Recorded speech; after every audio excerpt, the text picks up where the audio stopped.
Hi, everybody. It's Martha Novak, and we are hoping we'll have good reception today, or at least something that'll last throughout the show. I never know what our reception is. A lot of times our video is pixelated, and a lot of times we lose either the Facebook live feed or Blog Talk Radio. By the way, this is Martha Novak, and I am on Blog Talk Radio and Facebook Live, all shows archived to YouTube. So there we are. Hopefully you will have the information on some channel or other. You can also go to my website, which is marthanovak.com. That's Novak. And you can get on there and see what media source did last. And you can also feed into the live show from there. All right, kid. We just have slow speed up here. It's so frustrating. It really is. And we have done everything we know how to do until new technology comes along. Today, we're going to talk about how to recognize if you're unhappy. I found an article that I thought was pretty good on the internet. It was called Unhappiness, How to Recognize Unhappiness Even If They Say They're Fine. As usual, I'm going to do something different with it, although I think she makes some good points. This was written by someone called January Nelson. I like the name very much. So let's get all centered. I certainly need it this morning. And then we're going to launch into information about recognizing whether you or someone else is unhappy. Now, let me put on the table something before we do our centering prayer. And that is, the reason I'm doing a show like this is that a lot of times we don't recognize our own unhappiness. I'm always saying, look to you. It's up to each individual to be responsible for themselves. So I don't want you going out and psychoanalyzing people with this show. I absolutely don't. I want you to recognize your own unhappiness. I want you to do something about that. These are just consistent signs. Here's the rub about all this. If you grew up in a family that wasn't happy, and it was a habitual thing that people just simply were not happy, you normalize that to survive. That's one of the keys that we all do. We normalize sometimes very bad behavior, sometimes violent behavior, but we certainly normalize being unhappy. Therefore, when we grow up and we're in our adulthood, we don't always recognize when we're unhappy. Therefore, without that recognition, we don't do anything about it. Does that make sense? I hope so. And it's a shame that we are not about making ourselves happy, because that's, hello, Lisa. Oh, and Kat, I'm so glad. Oh, thank you so much, Kat. That's so sweet and dear of you all. So that's what we're going to talk about today. Is really, I would change the title of this to say how to recognize your own unhappiness and what we can do about that so that you can be happier. She has something like 27 points here. I'm not sure I'll go through all of them. I'm going to pick out the ones I think are important. I may go through all of them if I think they're important. And certainly we'll launch off into discussions of consciousness and what we can do to help ourselves. Okay, that said, let's go. Dear God, who is all there is, you who are all we are and all everything is in this world, we thank you so much for our being here together, already good friends in spirit. We unite under the banner of knowing ourselves more, therefore knowing the you in us, for you are the aspect that we are, and we open ourselves to deeper and more profound levels of this in our very being. We ask, as we do this, that we open to the truth that lies in your enlightenment. We ask that we move past ego truths, that we are in our highest selves to receive the information, and that it be very personalized. In other words, that we know at the end of the show the first step we're going to take and possibly the second one. Let us be content with that, that we may start moving, start motivating ourselves to change, for the opportunity is indeed in change and growth. We now ask, dear God, that we open ourselves to knowing nothing, for it is the you through us and through all things that know it all. And we celebrate this in us and open to that. And we say this prayer now in your name, in the name of the Ascended Masters, our love-centered guides and friends, and in the name of everyone listening to this show today. Thank you. And so it is. Amen. Okay, kids, let's tackle unhappiness. We've talked about happiness. Let's tackle unhappiness from a different place. And again, I say this is about you. I think that's the most powerful thing. It's about you and you. And we have normalized certain things in our lives that should not be normalized. But you know, this is psychology. We make bad things good and good things bad. You've heard me talk about that before. So we can keep our issues going. The issues, we are convinced every time we use them, every time we use one of our patterns, we're convinced that we have to use it. And it becomes more and more entrenched in us. That's why we say we have to use it then. The fact is we do not. We have to seek change and growth. There is opportunity, as I said, in that. So this may smack up against some of the normalizing, but the normalizing has never been good for you.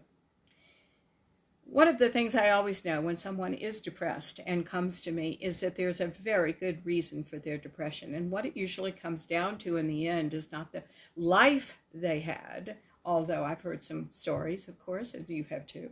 You may have lived them. I've lived certain aspects of them as well. But one of the things that we need to know about this is it is really about the perpetuation of the perpetuation. We are continuing to take certain aspects of that. We have put it together in a emotional structure, and we are living out of that programming. But it gets us the same result that we had back in our childhoods. You write the same script, you get the same result. You write the same script, you get the same ending. So in this show, we're about writing a different script, getting a different ending, a better ending for you. And that's what the show's about. Now I've already got a call, so before we launch into our show, I'm going to go to this caller. This is the 773 exchange, and I'm Martha Novak. To whom am I speaking? I'm sorry, I didn't hear you. What? It's Nancy. I'm just listening in today. Oh, Nancy. Hello, Nancy. I'm so glad that you called in. Darling, it's fine that you are here, and I'll leave the line open, and it's nice to talk with you again. Nancy, if you go to my website, and I say this to everybody that's listening today, because if you call the number that you called, I'm always going to put you on the air. And if you go to... But if you go to my website, marthanovak.com, under radio shows, there are two buttons to push. If you want to hear Blog Talk Radio, you push that one. If you want to hear Facebook Live, you hit that one. And that will not have you come on the air, although I've got to say I love talking with you, so I'm glad you called, okay? Well, you too. I have a quick question. How do you intuit when you're drawn to a negative situation? I think that's such a good question. Yeah, I hear you. It's almost impossible in the beginning, because Nancy, you have to know is what my patterns are. In other words, what am I drawn to? Why am I drawn to it? How am I perpetuating this pattern? Once you know the answer to those questions, dear heart, you can spot that you're about to get into it again. You see? So more information is needed about how you do things and why you choose that over and over and over again. A really easy answer, and not necessarily the correct one for you, but a really easy answer is a lot of times it reminds us of our mothers or our fathers or our pasts, or it plays into our fantasy about all that in some way, even our fantasy about us. And so, for example, you may, I had a client earlier this week, and the reason she kept making really bad decisions for herself is she would get involved in real fantasy situations where she was saving everybody, where she was, the great savior of everything and making everything right. She had a perfectly horrible home, and this gave her a sense of control. So she would seek out people like this and help them with that. But it never worked out, and she was always left with very little. So, for example, the reason that she wouldn't break that was because that was her sense of self. Now, was that really her sense of self? No, it was her false self based on a fantasy image that she had of herself. You understand? So it wasn't who she really was. Once we realized that she had to hold on to this fantasy and this way of doing things because anything else threatened her sense of self, because she didn't have another one developed, right? She had this false sense. We were able to start breaking it down for her. But that was one of the reasons she was holding on tight. Does that make any sense to you, Nancy? Do you understand what I'm saying? Yes, I do. Okay. So I think it's a question, my darling, of knowing yourself better so that you can see why you are doing what you're doing, where it came from, resolving that in some way to your satisfaction, and then moving on and doing something new. That's to answer your question. Yeah. So I hope that helps. It did. Thank you. No, anytime, darling. And since you're going to be on an open line, by all means, interrupt me if you have anything to ask as we go through this information. All right? Your friend, my dear. All right, here we go. Okay. So we're going to be talking about unhappiness and how you can recognize unhappiness in you. Now, as I said, a lot of these things sometimes are habitual. I don't worry about any of these things unless they're chronic. If you recognize a chronicity in any of this, there is a problem to look at. I do want to say that. But everybody, I mean, I've been on, my Lord, intense projects before where for one night or for half a night I will sleep on the couch or in my clothes or something because, you're just having to pull an all-nighter. But if that's a habitual thing, for example, that isn't healthy, and that's something that needs to be looked at. So that's just an example of what I want to put forth today. Now, let's talk about this. One of the ways that you can recognize if you're unhappy is if you give short responses. If you're giving short responses. There are two parts, by the way, to emotions. One is feeling the emotion. The second part is being able to express emotion. Many, many people can feel emotion and feel it quite deeply, but they have never learned about emotion. They think it's very threatening, and so they don't know how to express it without a great deal of fear. This is something that we must learn to do, because you can't have anybody know you if you just give little short responses. Now, some of us are more verbal than others.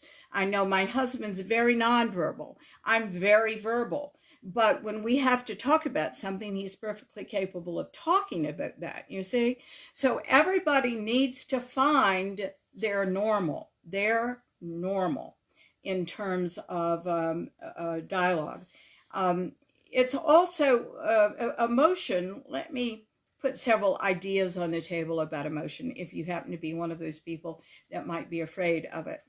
Emotions are just a signpost. They're just a signpost that says, look deeper. Just a signpost that says, look deeper. Anxiety, the same thing, any kind of thing like that. It just says, go find out what this is. It's not there to make your life miserable. It's not there to scare you to death. It's not there for any reason except it wants you to look at something. I know that a couple of weeks ago I was working on somebody and it went back to an insecure attachment. And an insecure attachment means that that someone has decided that they're going to be abandoned, for example. I'm making it very easy. There's a whole attachment theory if you want to know about it, and it is a lot of why we continue to feel a chronic anxiety. And that was certainly true of this person. She was feeling that chronic anxiety because of one of the specific insecure attachments. There's a reason for your feeling everything. What happens with a lot of unhappy people is instead of saying there's a reason I feel this and I think I'll find out what it is and fix it, what happens is we square off against ourselves and we say we shouldn't be feeling this and we're big old babies and we're people that are not spiritual and we'll use whatever, any excuse will do. The fact is we're vilifying ourselves for something that's just trying to be a wake-up call for us to go and look at something, you see. I'll use a silly image here, and I've often used this image, and that is if your hair is all askew and you look in the mirror and there it is, undeniable, right? You fix your hair. You don't yell at your hair or yell at the mirror. You fix what you need to fix when you see it reflected back. The spiritual realm and what we're talking about here in terms of our work on ourselves and consciousness, life reflects back what you need to fix. Life is reflecting back. It's giving you those experiences. And all of you are calling these experiences in, by the way. Your ego child's mind is calling it in because it's familiar. Reminds you of the past. The highest self is calling it in because maybe this time you will resolve it and fix it. So all of you is cooperating in the experience of your patterns to bring them over and over and over again. And sometimes not only are they brought in over and over and over again, but they're getting more extreme every time they're brought in. Because you're supposed to look at this. You're supposed to fix the hair, in other words. So this must be done.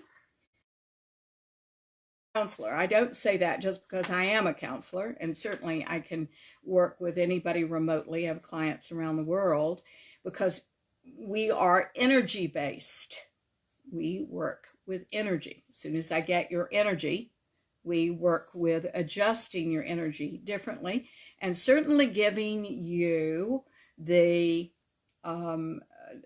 some information that satisfies your brain. I'm all for satisfying the brain. But the brain isn't where the real power of healing is. It's in the energy itself. Well, that was interesting. All of a sudden, Blog Talk Radio disappeared. Not good. Hang on. Let me bring it back. I think I'm still on Blog Talk Radio, but it certainly disappeared from my screen. We have been having trouble, ladies and gentlemen, with internet going down for the last several days, so I don't know whether... You are still on. I am still on. Thank you, Nancy. It's nice to know. Or at least, wait, maybe not. You know what? You're on the telephone. I forgot. Let me go check. Well, I think it's just come back, and we'll see. Yeah, if you don't mind, that'd be great. Thank you. Oh, it's nice to have Nancy on for lots of reasons, but this is one of them for sure. Let's hope for the best here. Nothing is happening. Okay. All right. Well, let's keep going with the show, but I am trying to get something up. I think that we have to learn. I came from a very nice family, but it was a family that suppressed emotion a lot, particularly my father. And therefore, oops, nope, it cannot connect. Well, I don't know what's going on here, but we'll just keep going. Anyway, my dad was one of these people that felt very strongly but didn't express it very much. You saw it come out in small ways. For example, he adored animals, which was very nice. But certainly I grew up with the same problem, emotional expression. It was not highly valued in our home. Now it looks like it's coming back. I don't know whether I can get on it again. Blog Talk Radio has this odd thing that once you're on it, you better stay on it, or that's your radio show. So if it goes down at any point, what happens is it won't let you back on. All right.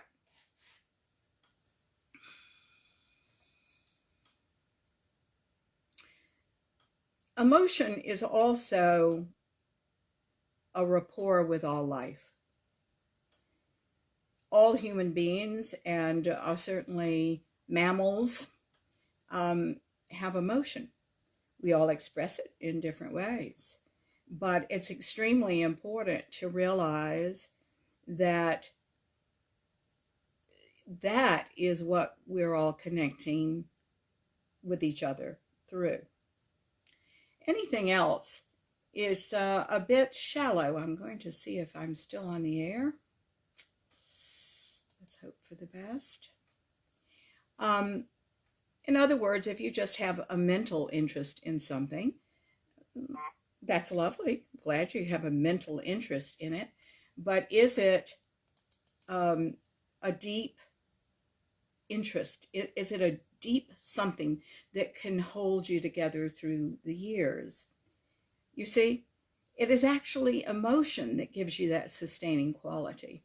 If you'll think of a hobby that you might be interested in, you can say be interested in painting, and you go, oh, I think I'll start that. If your passion for it, which exists in the emotional realm of your being, isn't there for it, you're going to drop it, aren't you? Relationships with anything, and certainly with people, are the same way. The thing that ties us together on the deepest level is emotion, not just what we like to do together. You understand? So emotion is a very, very important component to get right with. So I think a lot of times, going back to our list here, if you are not forthcoming with emotion, if you are not forthcoming with information that lets us see who you really are. And by the way, I don't believe in telling everybody everything, because I believe the art, there's communication, there's an art of communication. The art of communication is knowing who you're talking to. Everybody can't take everything. I'm not going to impose consciousness work on somebody who bloomin' doesn't want it. I'm going to have a conversation about something else, right? So it's very important for you to know who you're talking to, certainly.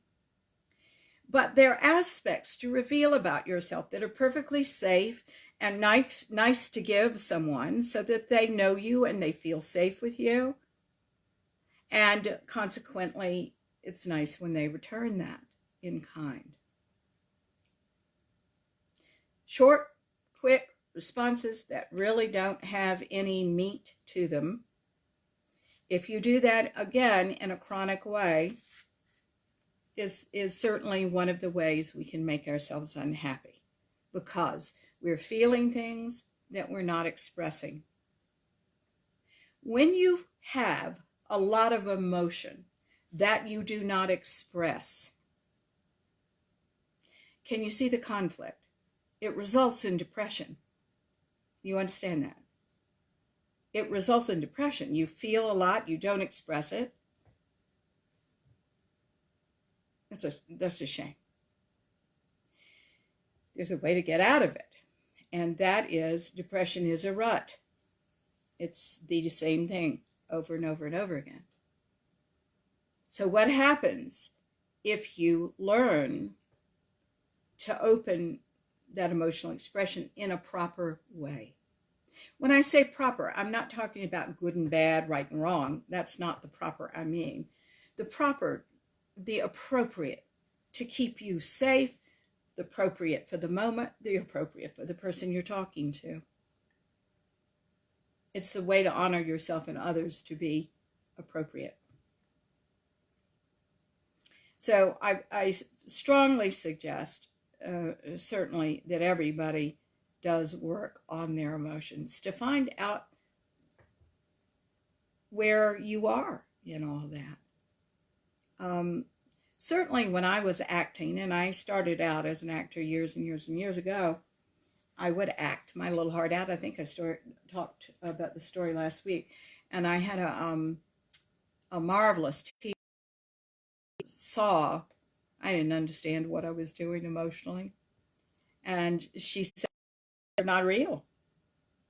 And I know I was so frustrated by that for a while. You know, why am I not real? I'm as real as I can be right now, right?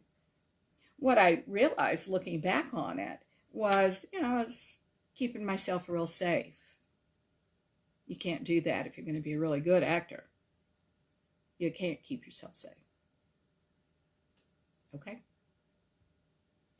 You are safe already. I guess I want to put that on the table. You're safe. Go on and do what your job is, right? But I had to learn how to do that. And I make it sound so easy on a radio show like this, where I say, flip a switch, be emotionally fluid. No, you got to learn to do that. And really, I don't know any other way but having a guide to help you do that, because the ego child's mind is saying, don't do it. You won't be safe. Remember all that pain in the past. Don't do it. And it's propaganda from the ego child's mind. It doesn't care if you're happy. It just cares that you're alive. That's its job, right? And to help you be alive. But the fact is, at one point, we are alive, and now we have to turn our attention to something else that's important, which is deeper levels of consciousness and getting straight with those levels. Emotion is certainly one of them. Number 2, and the reason I said going to bed with your clothes on, if you are going to bed chronically with your clothes on, I think that is a real signal that there may be some depression going on. Depression, let's talk about that. Certainly it's a rut. It means you're doing the same thing over and over again. You're thinking the same thoughts over and over again. You are feeling the same feelings over and over and over again. You're thinking, well, I don't know how else to say it. It's a rut. Just as if you took a pen and ran a pen over the same little lines in the paper and then felt it with your hand. It's a rut. So we have to do something different. The problem with depression is you don't feel like doing anything different. You don't have any energy. So I very strongly recommend this to my clients, that we make sure there are no physical components to this as well, like illness. And if there is, to do something about that. We've got to get you healthier. You've got to take your vitamins and minerals or whatever it is. I don't believe, by the way, in self-diagnosing that. I believe in finding somebody who's really good that'll help you with that. And I want to also put on the table something else, and that is you need to find a really good doctor, because a lot of times if they do a blood test on you, and this was true in my case, so I can't say what is in yours, but they found I was lacking certain things, but my body wasn't absorbing those things from food. So the whole point was I had to go and do a little work on myself so I could absorb that from food, at which time I didn't need the supplements anymore. Does that make sense? Now, all doctors won't agree with me about that. I will clearly say that's my opinion. That's my opinion. And that's been certainly my path to turn that around in me, to get healthier and stronger. So there can be a physical component to depression as well as an emotional one. However, my job is the emotional one. So I'm going to say to you that you need someone to help you through this. You just do. We have to change your thinking. We have to resolve certain things in the past. We have to stop you beating yourself up in a mental emotional way. We have to resolve some things that need to be resolved. A lot of times you're not giving yourself permission to forgive yourself, for example. And it really helps to have someone outside you say, but this wasn't your fault. This is just something that you're doing in your head. This is something you're doing in your head because it serves you this way. However, it's not serving your life. And you go, oh, I get this. Eventually you get this. And you start changing your life and making different decisions. So it's very important. And I can't say enough. There are all sorts of people out there that do some form of this. Some form of consciousness work, of releasing you. When it stops working for you, that methodology, find another. Because if the counselor themselves has stopped their growth, the work that you do with them is going to eventually stop.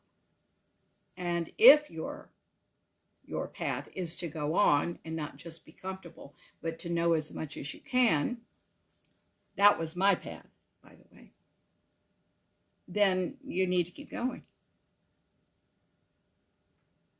So just put that on the table for you. Going to bed in your clothes, not a good idea at any point. You need to think enough about yourself. It's a ritual that says, I am caring about me. That you get out of your clothes, you take off your makeup if you've got it on, and that you go to bed at a reasonable time. I do believe in going to bed at a reasonable time, around the same time, and getting up around the same time. All of us, darlings, have sleepless nights from time to time. My husband had one the other day because he was dehydrated. It's your body saying you're dehydrated. He said, I'm anxious for absolutely no reason. I said, how much water did you drink today? Absolutely nothing. Well, what do you expect? It's your body saying, particularly, by the way, as you get older, that I don't have enough water in me to sustain the biology that's going on in here. So there we are. Going to bed in your clothes really does signal that you don't think much of yourself. So there are two ways to approach this. You can go and you can get in therapy, and that will certainly help. The other is to do it even if you don't feel like doing it. Because as I said, depression gives you such a downer and you don't have a lot of energy that you don't feel like doing it. Do it anyway. Do it anyway. Get out of your house anyway. Go take a class anyway. Get up. Get going. You will feel better. But you'll let it all go again if you haven't addressed the source of the depression. We got to find out what that is. You understand? And then it will hopefully be fixed. And if there's a physical component, you also need to find that out too. Number 4, She talks about avoidance behaviors, canceling appointments, lateness, being full of excuses about those things. Now, again, this is only a problem if it's chronic, because sometimes we get overloaded. I want to do everything. It was that kind of week for me in the couple of weeks ago. Everything I was trying to do. And it was just too much. I didn't end up canceling, but I certainly thought about it because I just had too much on my plate. That's not chronic for me. I usually can pretty much gauge myself, but if it's chronic for you, there's a problem. This is more than the introvert-extrovert thing. Would you believe this? And I'm saying this, and it's a God's honest truth. I'm an introvert. I am a total introvert. On any scale, I rate a 1 and a 10 being someone who's an extrovert. An extrovert is just someone who gets energy from people, and an introvert is someone who gets energy from being alone. Because I do take my alone time, I can be with people, and I look very social, and everybody goes, "What? You're an introvert?" Yeah, that's where I get renewed. This is more than that.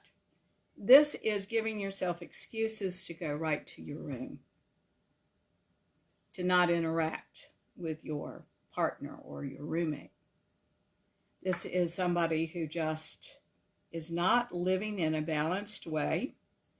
And how do you live in a balanced way? Well, your thoughts need to be balanced. Your feelings need to be balanced. Your physical body needs to be healthy. You need to entertain deeper and deeper and more powerful spiritual things that sustain you.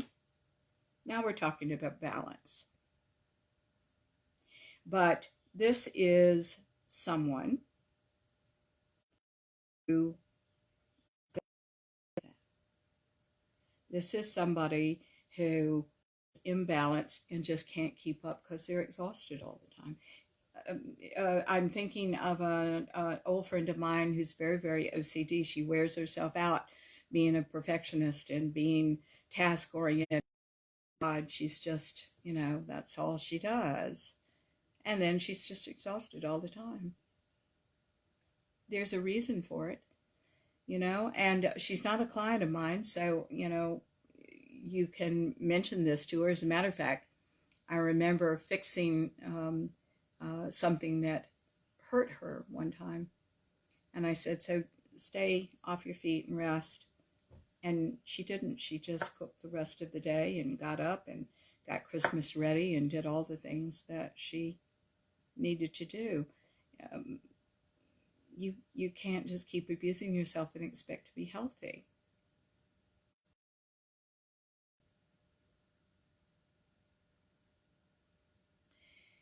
When you do that, you are going to have avoidance behaviors.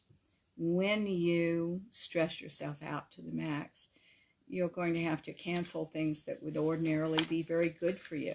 You see, this is a perfect example of, let's say you are a workaholic and that you are compelled to be a workaholic because of certain issues, and you actually say that's good and resting is bad. When is that really true? It's not. You have made a bad thing good and a good thing bad to support the issue of workaholism. I'm all over the place today. I hope you all are following me. There's a lot to talk about, and this list is all over the place, so I'm going with it. Number 5. Someone who is unhappy can easily be put down. In other words, they can cry easily, or they can feel sad easily. There's a hypersensitivity there. Guys, all we have to do with this is to find out why. The answer to all of this is let's find out why. Nancy, question, thank you so much, dear heart, because you've got to know yourself better to know why you're doing things, to know what pattern is there that this is part of, and then to know how to break it. If we are just in a maelstrom of emotion all the time, we can't see those kinds of clarities. And we do have to have someone sitting down with us and saying, well, let's go here, let's go there. Tell me about that. Do you remember a similar incident? Okay. For example, something that I had a client a while back who adored cats, and she does adore cats, and it's marvelous. She's just great, but she would take care of every stray she saw, driving miles to leave cat food out, dumpsters and things across town. And that was very generous and sweet of her, and I'm all for that when one has time. But she over-identified her dream getting hurt. Of course, it's her. The cat separate from you. You understand that? You are you. You are autonomously, independently your energy. They are their energy. We can take care of them when we can. And I'm a huge animal lover, so this is no pronouncement on taking care of animals. It is getting your head right, though, about that. You can't be so sensitive to other people that it ruins your own life. When we've come from really, really bad homes, we have a reversal of energy a lot of times. What I mean by that is we'll be very open on the inside. We'll just be mush on the inside, and we'll be closed on the outside. Okay? And actually, that's a good way to be, because you should protect what's here and be kind and good and loving and sweet and discerning out here. But many times when we come from very, very bad homes, we have that reversed. We'll be closed on the inside with dogmatic positions about how life works and who we are. Probably nothing is what we tell ourselves. And then on the outside, we're just this little sponge, so that we are affected by everything around us. It should be reversed. We should be soft and kind and good here and discerning on the outside. That's the way to live, you see. So recognize yourself if that energy is reversed. It isn't too hard to make that energy right, by the way, but it does require your knowing yourself and why you're doing the things you're doing. If you come from a really bad home and you have an ultra critical mother and a father who might beat you up, it's really important that you're open on the outside, because you're feeling every little thing and all the nuances and the changes in energy to keep yourself safe, right? But you're not in that situation now, and it's time to live differently and to put the energy where it should be. A little more closed on the outside, a little more open on the inside. You've heard me say, I think it's a marvelous thing for us to say yes to everything and then no, not the other way around. Not no and then sure. If we say no first, we'd never get around to saying sure. And what are you saying yes to? You're saying yes to possibilities, not to actual things or people. Just yes to the possibilities in life, so that you can make clear choices, clear decisions about what you want.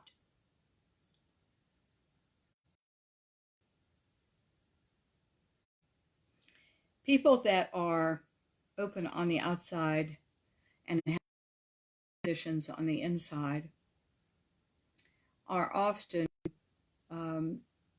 people that just they can't focus. There's too much information out there, too many things they're feeling. So we need that kind of concentration. We do need that kind of focus from you, and it'll only really happen with a reverse of energy. I do so wish I could say, oh, do this for yourself. By all means, read this book or do this or do that. Guys, you can't do it for yourselves. I'm the poster child for this work. You can't do it for yourself. You have to have others helping you. And certainly that's one of the reasons that I created the company that I train these people for 18 to 20 years. You can find them on my website. They're mighty good folks, and they're very good at what they do. And their goal, as is yours, in making a phone call like that is, let's find who you really are. Let's find who you are. You see, these things are not authentic. These are not the authentic, the false self. They're the false self that has all the problems, right? But there's another part of you, in you. It's the whole reason you're listening to a show like this. If you weren't in touch with that self of yours, you'd be not one bit interested in any of this. You know it's there. You just don't know how to access it. And each show, we're trying to tell you how to access it. That's what these shows are about. Let's give you a roadmap, if you will. Number 6, if you're tired all the time, it's a good signal that there may be some unhappiness going on. And I'd say maybe even depression. Now, you can be unhappy without being depressed.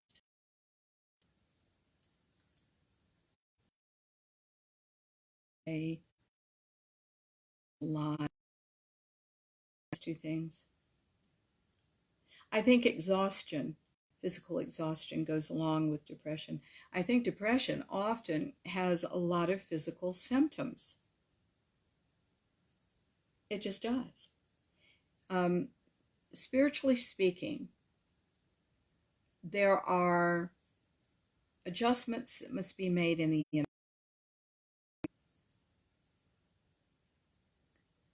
if you are going to grow in consciousness, you are releasing in the emotional body and transfer to the spiritual body, and that's why everybody wakes up in consciousness at some point.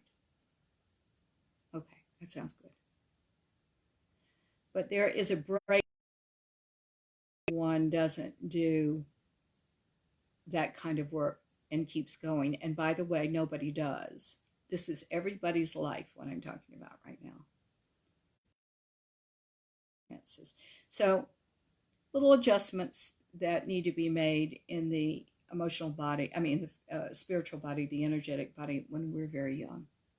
That energy, if it is not addressed, then finds expression in the emotional and mental bodies. We go, gosh, I think I'll believe this. For example, if our dad, I'm going to give you a real simple example. For example, our mothers at 3 months, when we're in the 3 months old in the womb, they tell the father, we're pregnant. And the father goes, the last thing we need is a baby. We don't need a baby right now. And they're not thrilled about it. It creates chemicals in the mother that the baby then receives. Okay, well, the baby doesn't know what that is. The baby's just this little bundle of undeveloped love, right? We don't know what that is. So it's as if it is stored. We put it somewhere and go, got to figure that out later, that why I'm receiving those chemicals, negative chemicals. So we come out of the womb and we start growing in that first or second year of life, and we start collecting information that might explain that. Okay? I am bad because I wet my diaper or my bed. I am bad because I am screaming and yet nobody is listening to me. I don't deserve to be listened to because I've been sitting here in a wet diaper forever and nobody's listening to me. We start collecting information like that, by the way, we've long since forgotten. That's the insidious part of this, right? This happened to everybody, guys. This happened to everybody. Now, if we don't address those things long enough, and here we are at a ripe old age, 40, 50, 60, 70 years old, what happens is it starts coming into our physical body. We haven't been listening to ourselves. We're not sensitive to ourselves. We don't adjust these things. We believe certain things that are tearing certain things down in us. So the energy goes from the spiritual body to the mental and emotional bodies to the physical body every time. So do start listening. Guys, things end up in my physical body too. This is no pronouncement. I've been really ill in my time, and I've been really well in my time. All you need to do is, for God's sake, keep learning, keep growing, keep investigating, keep meeting people that can help you. Accept that help.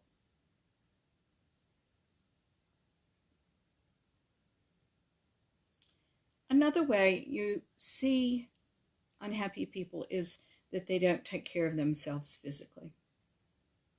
Now, all of us don't feel lovely all the time. I am one of them. You know, I live up here in a very nice spot in the mountains, and I'll tell you right now that half the time I don't have any makeup on. One day I may appear without any. You never know about me. Why isn't that all right? That is, if you choose to do that. It's just fine. But people who hide in their clothes, don't take care of themselves, are unkempt, are sending this signal about how unhappy they are. One of the things that I did years ago was that I tried to choose someone that I thought was a very stylish person. And when and you know, keep in mind we all have our various styles. I'm pretty much bohemian. Some people are more classic. And I don't know all the different styles, but they're out there. I just know what I am. And that I tried to be classic for a very long time, like a business suit. You know what? I look horrible in those. I can't wear a business suit. My body is not suited for it. My energy is not suited for it. I am suited for bohemian. Whatever you are, sweeties, choose someone that is in that category as well that you think is very stylish, and start choosing clothes that you think that person would wear. And let's pull it together physically.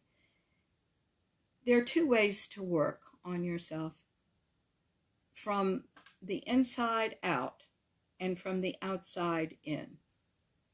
Both of them need to be done in those manners. Doesn't matter. You know, I have a lot of people that use the excuse of, oh, I'm going to be very spiritual and work from the inside out. They're missing a lot when the outside in can help them too. But one is not exclusive of the other. We should be all the same. The outside, the inside, everything should match.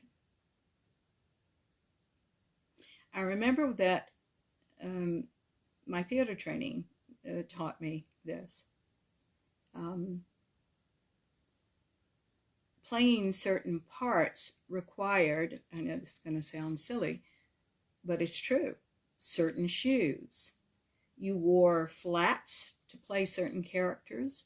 You wore high heels to play other characters. This isn't what the character should be wearing. It's how it makes you feel as that character, what kind of bearing it brings. For example, when I played a queen, I played Mary Stuart at one point. I wore heels under the big gown that you couldn't see because she probably was in flats, but I wore that because I'm small and it made me feel very queenly and taller, you see. I usually wear flats if I am playing somebody who is far from a queen. That may not be what other people feel. This is a feeling thing. How do certain things make you feel? Now, if you've never thought of this before, it's really an important thing because this is something you can do immediately. You know, you can start dressing better for yourself. And that does help you feel better. It truly does. I remember one person that I was working with, she was a client, and at one point she said, I would like you to show me how to dress. And so I took her up to my closet, and we were trying various things on her, and we were, finding her style before we went out shopping. And she burst into tears because she just didn't believe she deserved to look good. And so we knew exactly what we were supposed to work on.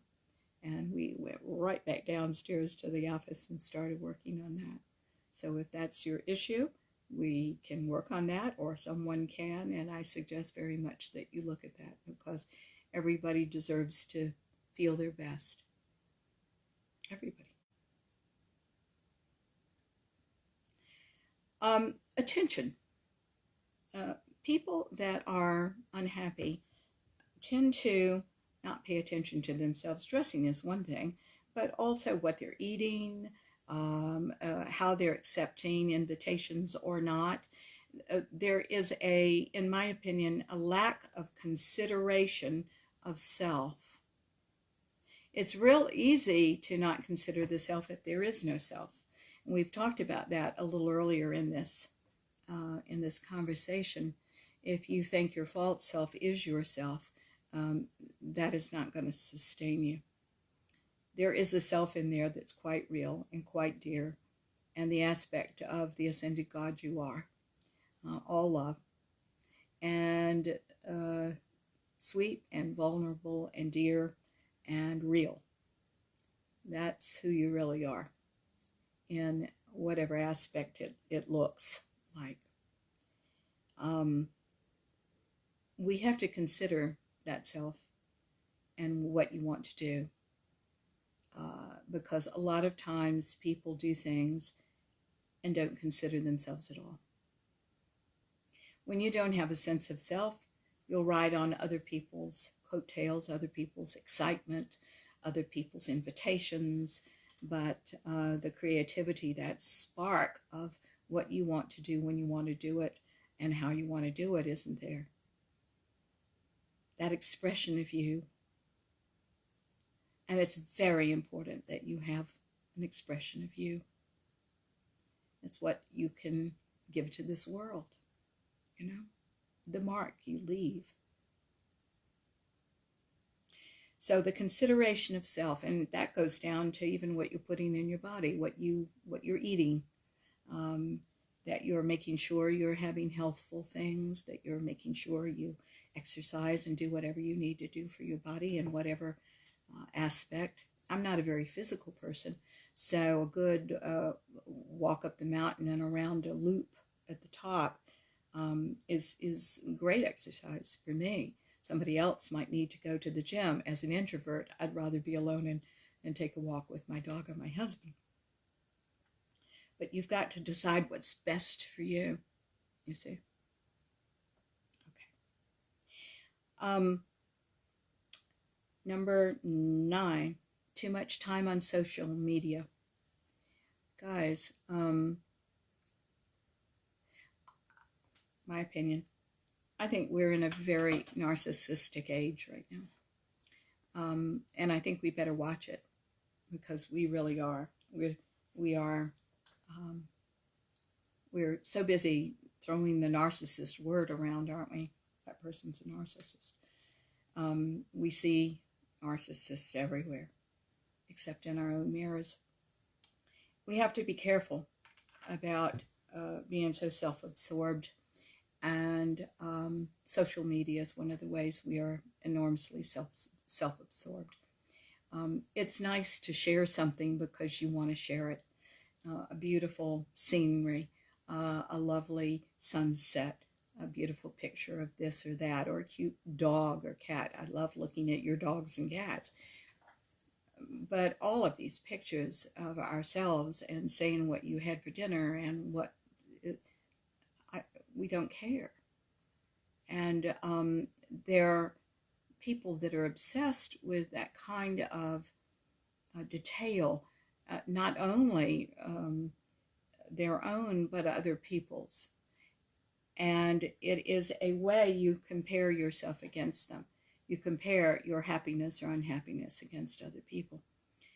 All of that's got to go. All of that keeps you in a very low level of energy. It's not very high vibrational. So be careful how you use that social media.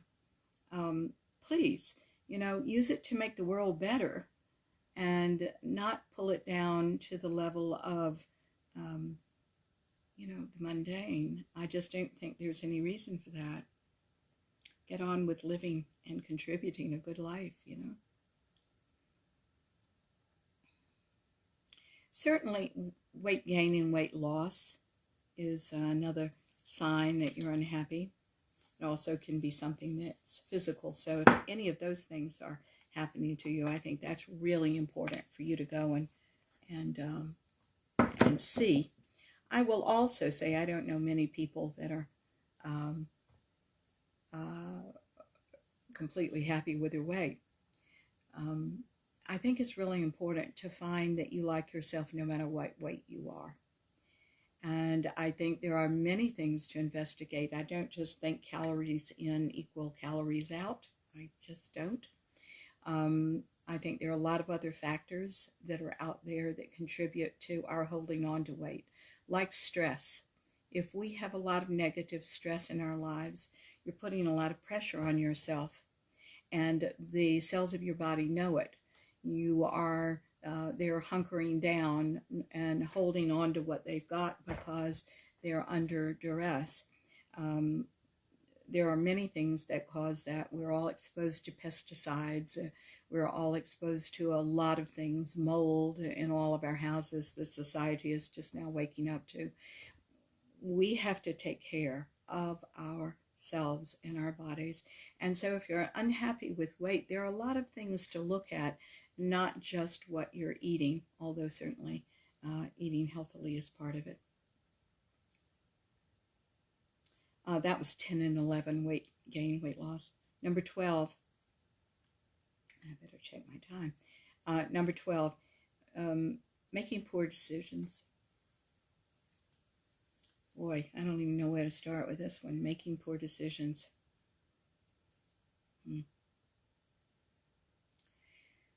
This is an energy problem, making poor decisions. There are reasons people make poor decisions. And while there is no normal decision, there's always a range of good decisions and a range of bad decisions. We often make bad decisions out of fantasy, spending too much, thinking, oh, money will come, choosing the wrong partner to be with because we just literally refuse to see who they really are and are overlaying some sort of romanticism on them, some sort of fantasy that they're the one when they're not. A lot of times that we will put all of the energy into something like a fantasy, and we don't have any left over for us. We'll use all our money up on someone when that someone was a fantasy to begin with.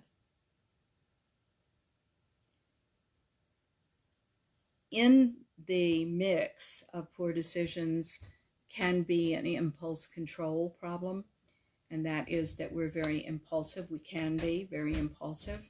Gets us into a lot of trouble.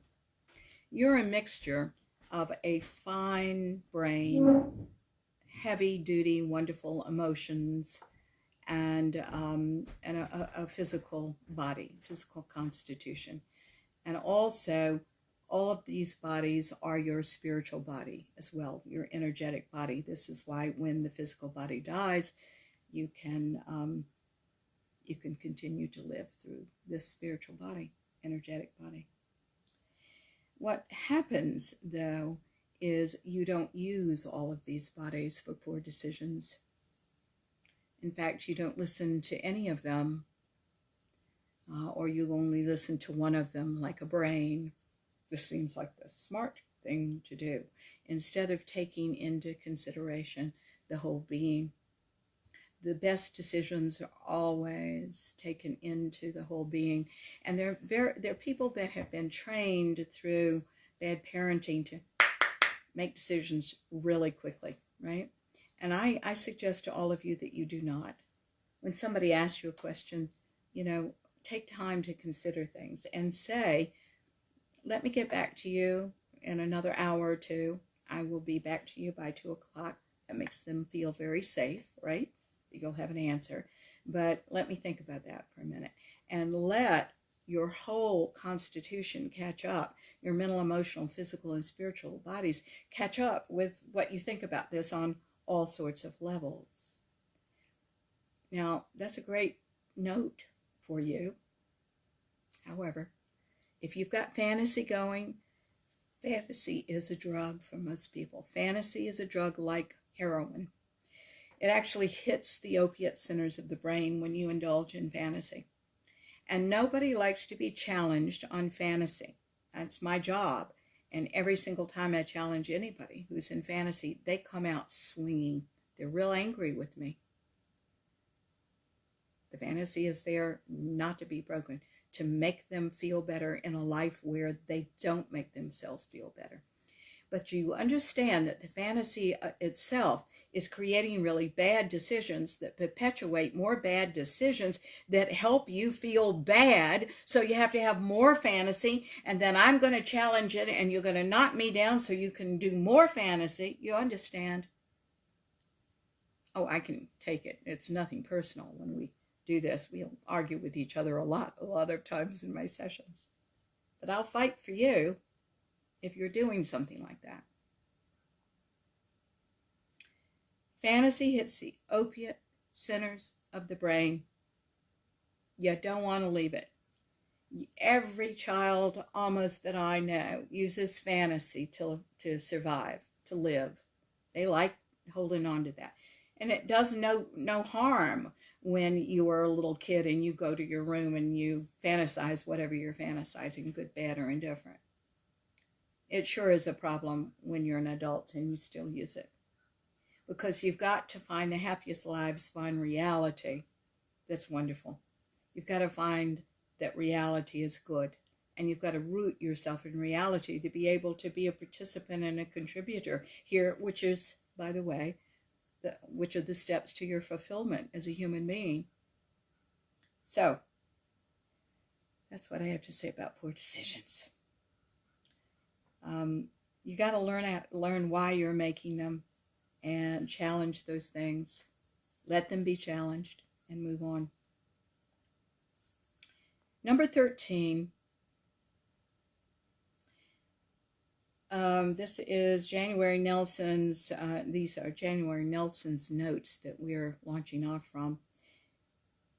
Unhappy people keep the conversation about you when you are asking about them. Now, this isn't always true.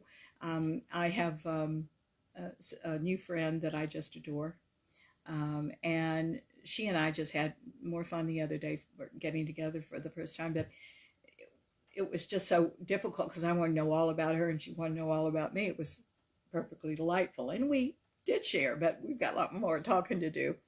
It's a great deal of fun to find a friend like that. But when somebody chronically does not want to talk about themselves and keeps the information on you, you might look twice, And if you're doing that, you might ask yourself why you're hiding. Darlings, we are all vulnerable in this world if we're doing it right. We all are. The only thing you have to offer anybody else is who you really are. That's us. Unvarnished. Sitting here with makeup or without. Bearing our souls. Sharing with each other. That's all we've got, guys. Whatever we can contribute out of that real place. Why are we doing anything else? That's enough. That's real special. If everybody were doing that, we wouldn't even have a show like this. Wouldn't need one. The problem is we don't. Problem is we have walls and walls and walls and walls. We have our fantasies in there. We don't want anybody coming near anything that could hurt us. Years ago, I had my first boyfriend. I don't even remember who it is. I don't. Isn't that awful? But I remember them saying, "You're like a beautiful orchestra." I like the beautiful part, by the way. With cannons sticking out of it, ready to blast anybody to bits that comes near. And I think I was back then. I think that was a very, very good image years ago. Certainly not now. It's a marvelous thing, and this goes back to what I was telling you about emotion before. It's an extremely important thing to learn to be vulnerable. We all are. So what? The irony here is the more you learn to do that, the more you learn to be discerning and make good decisions for yourself, the more emotionally mature you get in all sorts of ways, the less terrible stuff happens to you. Isn't that odd? That terrible stuff is just the past repeating itself over and over again in various disguises, saying, wake up, get past this, let's have a better life. I'm oversimplifying, but really, honestly, that's pretty much the way it is energetically.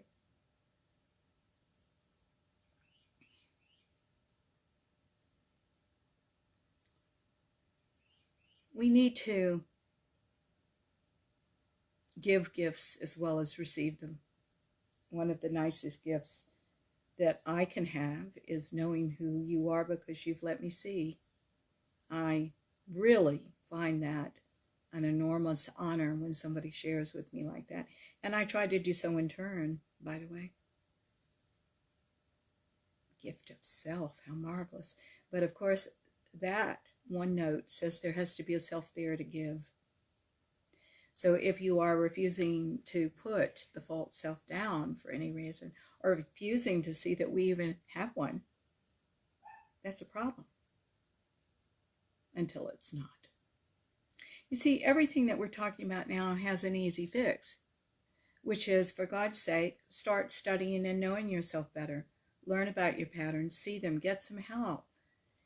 Somebody thinks outside the box that you know. Someone knows a counselor that can frame things differently than you've ever seen them before. You can't stay stuck in your groove. We have to continue to learn, right? We can't let our egos get in the way. Guys, I've just written my third book. It's a fiction book. I'm still working on it. I want it to be a good book. I want it to have every chance. And I want to learn. I am my ripe old age, and by God, I would like to learn how to write fiction. So I found a marvelous mentor to me. But if I stopped and I wrote this book and I said, this is just great, I'm terrific, these words came out of me, I'm so proud of myself, and this is just marvelous, and there's nothing else to learn because I've got to know it all, man, that's just no way to live. That's an ego trip. Don't you understand? Put it out there, risk it, try, find somebody who will give you sincere notes back that are real good notes that tear it apart and have you put it back together. The best creations are creations that are created and destroyed and created again.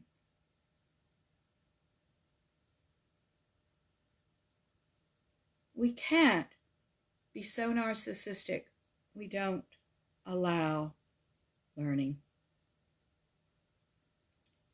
Learning is growing, and that's what God is.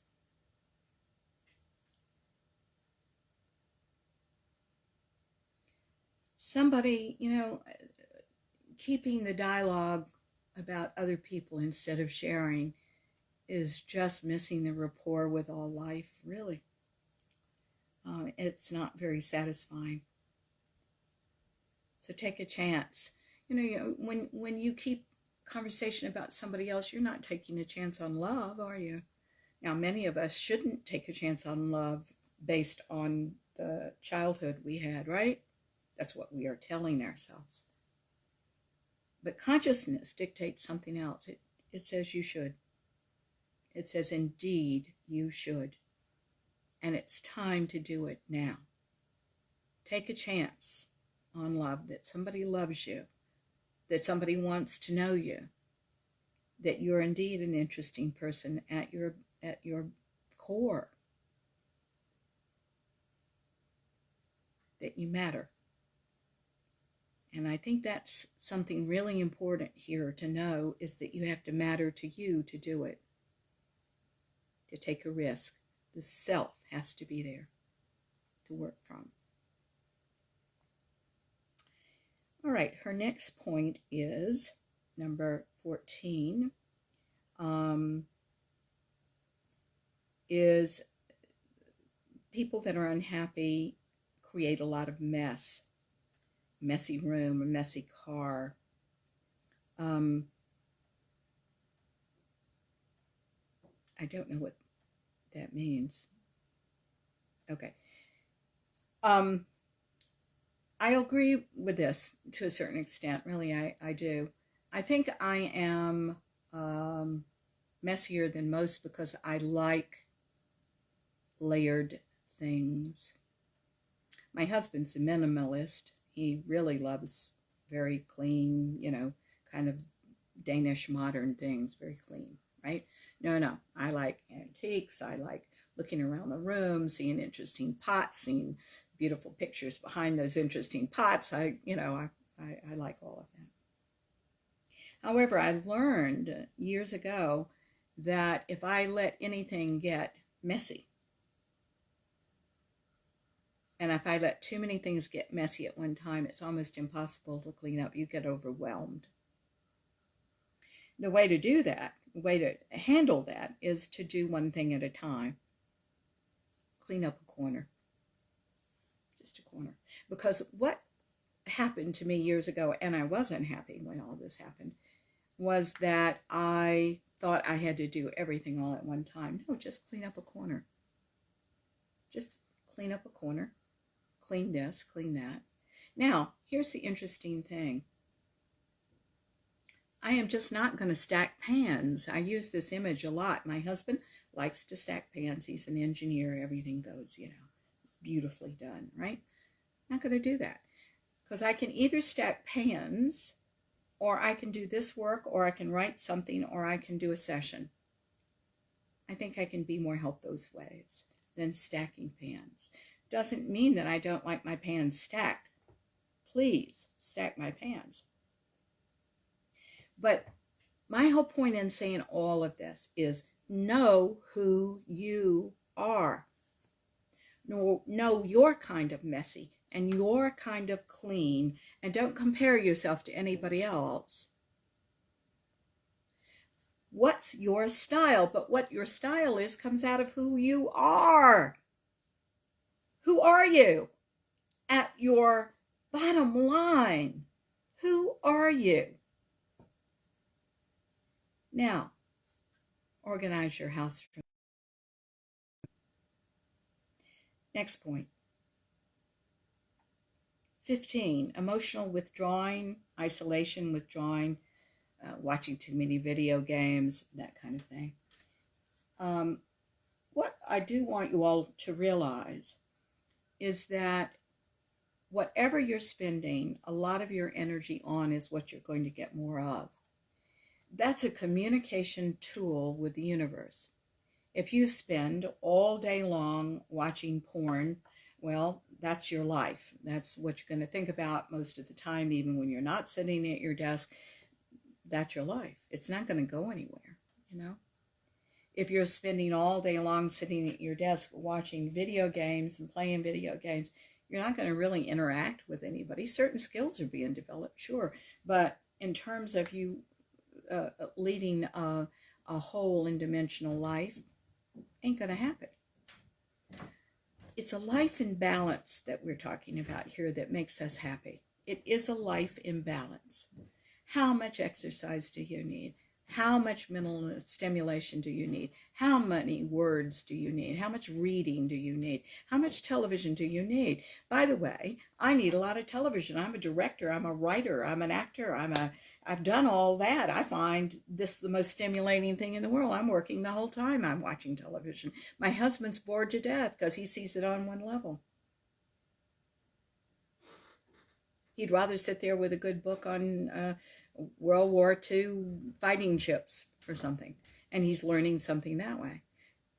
Great. What's wrong with our needing and doing what we need to do for us?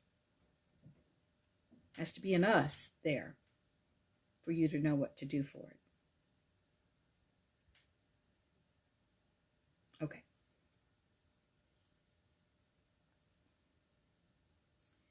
There was a woman that came to one of my businesses, and this is number, what is this?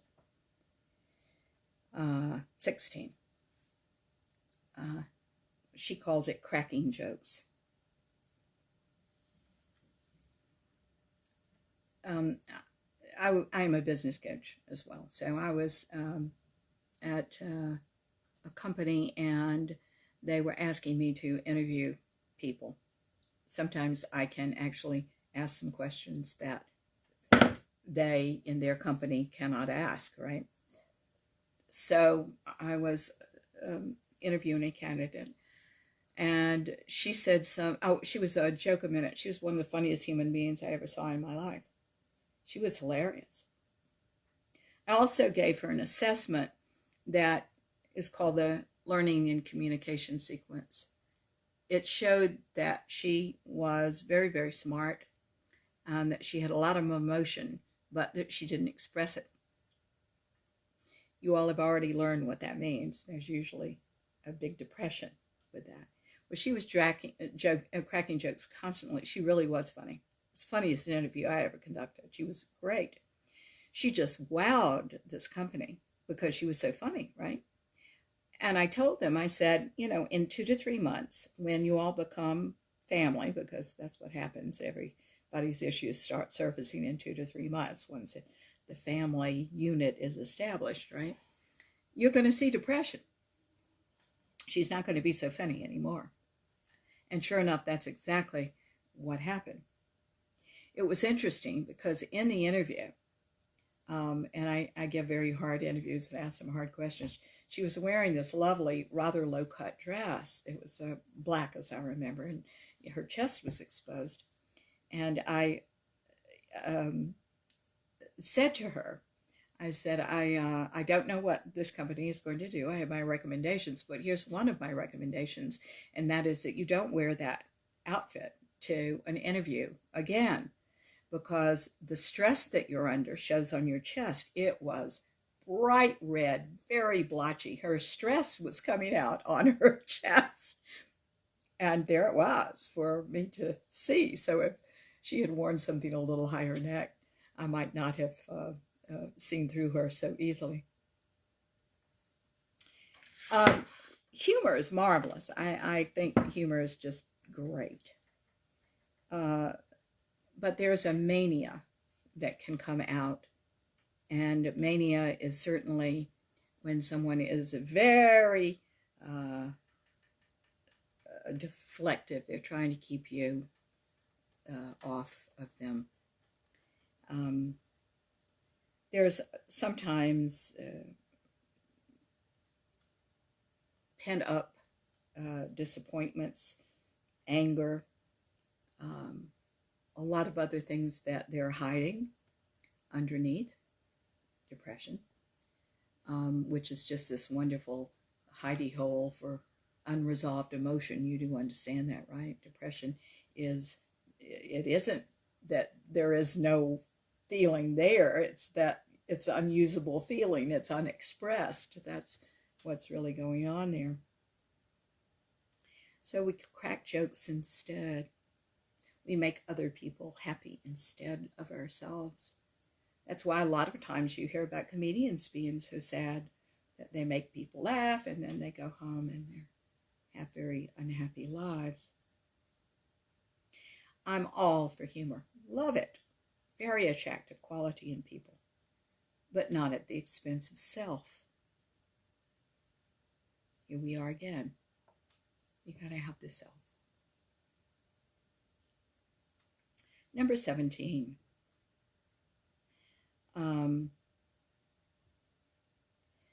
They smile, she says, but it doesn't arise organically. It doesn't arise naturally. It's put on. I notice that politicians do this from time to time. They'll smile at somebody standing right in front of them, and they immediately go to the next thing, right? That's just not a sincere way of being. If you can drop it really fast, and I've noticed that with actors for years, having coached actors, that they may do this really intense emotional scene, and then they're just fine. It's like, it's not the way real life works. You're in it or you're not in it, right? And there is a lingering energy when you're in it, and you don't get out of it so quickly. I only have 4 more minutes. I'll just go through these quickly. Lack of eye contact, they say. Putting no effort into life. Well, there's no sense of self, so how can they? On the phones with friends a lot. This is what's interesting. Have you ever known people that just like to call all their friends and tell them their problems, but they don't act on any suggestion that anybody ever gives them? I think that's certainly an indication that there's not a sense of self. And keep in mind, the way I feel about it is we should all be developing the quality that we can know what to do ourselves. We may not know how to fix the plumbing, but we know how to call a plumber, right? And we know if we don't have a plumber, we know how to call our friends that have had a good plumber to get a referral, for heaven's sakes, Seeming too happy, I think we've addressed that. They use words like always and never. We've talked about that in cognitive distortions. Shock when they get complimented. Dead eyes. That's a dramatic way of saying it, isn't it? Anger is one of the first responses to depression. They don't like to have other people make them feel a certain way. I think it's real important to realize that a lot of people live small lives because they don't want someone else making them feel anything that could hurt them or that they would. But you're supposed to feel something. So that's going in 180 degrees the wrong direction, right? And her last note is no hobbies, no activities that, of course, get you out of depression. I'm going to stop here and say, guys, all this goes back to a sense of self, having one, knowing who you are, challenging the false self, being real. Even if you don't feel good in that moment, why not? Why not take a chance on somebody saying, I know how you feel, or I almost know how you feel, and what can I do for you, right? Without manipulating them into that, of course, which is something that other people do. The more you play those games, the worse you're going to feel. This is 90 about seconds. 90 seconds. This is about being real, being kind, being good. Who are you at your core? Thank you so much for listening today, all of you. I appreciate it so much. Please do follow us and do all that stuff on social media, getting the word around about our shows. It means the world. It really does. And certainly write me on my website, marthanovak.com. 60 seconds. If you have, thank you, Shelley. I'm so glad you listened today. Guys, it means the world that you're here each Sunday, and thank you so much for doing so. If you have any questions about anything, give me a call or write me through that website, and I'll be delighted to answer your questions. And if you have any suggestions for shows you want to hear in the future, we'll do that too. Okay? Have a great week. We'll be here next Sunday. Take care of yourself now. And we'll be praying for you as soon as we get off the air, that all of this be lifted from you as much as you will allow, so that you can go on and concentrate and do what you need to do for yourself and in the world. God bless you all. 10 seconds. Bye-bye.